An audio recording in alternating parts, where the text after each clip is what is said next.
Have you ever had a piece of candy or an ice cream bar and felt that shooting pain in your teeth? What about when you take a sip of hot cocoa and it feels like fire is shooting up into your tooth? Well, today we are going to talk about the simple science behind sensitive teeth and what you can do about it.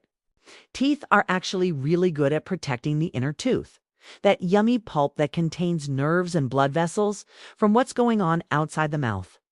Teeth are protected by layers. You've got the outer layer of enamel, which is the hardest tissue in the body. And then you have the dentin, which is softer than enamel, but still pretty tough. And then finally, you have that soft tissue called pulp. And the reason why teeth are so good at protecting this pulp is because these layers go down in a gradient. So you start with the hard enamel, then you have the slightly softer dentin, and then finally the very soft pulp. It's kind of like the Michelin Man. He's tough on the outside and has a soft, squishy center. But unfortunately, sometimes that protection isn't enough. When enamel is eroded away, that can expose the dentin and the tubules in the dentin that lead to the pulp. When this happens, things that are in your mouth can get to the pulp and cause an inflammation that leads to sensitivity. That's the simple science behind sensitive teeth. So now you're asking, how does enamel get eroded away? Well, it's not just from eating candy and drinking soda. It's also from eating too many acidic fruits or starchy foods that stick around in your mouth for a long time, like chips. And it's definitely from things like citrus juice, vinegar, tomato sauce, soda, and candy. Now, here's the thing. Saliva in your mouth is usually pretty good at neutralizing acids and protecting your teeth. But if you have a lot of these acidic things in your mouth at the same time, the acidity can overwhelm your saliva's ability to neutralize it and start eroding that enamel, okay? So you've got sensitive teeth. How do you fix them? Well, first off, you want to be careful with what you eat. You may want to cut back on those super acidic fruits and starchy foods that stick around in your mouth for a long time. Now, don't worry, you don't need to give up fruits and veggies. Just be mindful of how long they're sticking around in your mouth. If you're going to snack on something starchy, just make sure you're brushing your teeth afterward. Also, watch out for hidden sugars.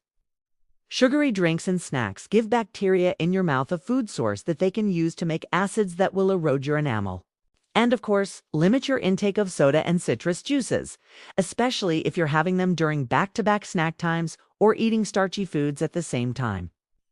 Ideally, you want to wait at least 30 minutes between snack times to give your mouth a chance to return to a neutral pH. Also, drink citrus juices and soda through a straw, so it does unpool around your teeth and hang out in your mouth for a long time.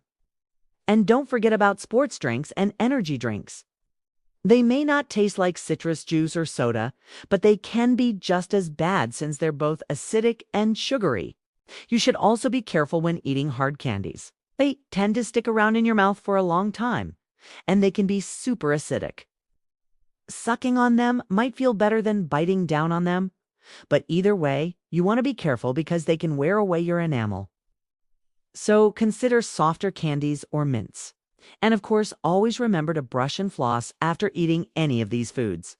In addition, consider using a toothpaste that contains something called sodium fluoride. This can help strengthen your enamel and make your teeth more resistant to acid attacks. You may also want to talk to your dentist about getting a fluoride treatment. These can be done in the dental office, or you may be able to get them from an oral care professional. The bottom line, be careful with what you eat and drink and make sure you're brushing and flossing regularly. Hopefully, this helps explain the why behind the recommendations your dentist gives you. And maybe now you can share some of this information with your friends and family. Thanks for listening.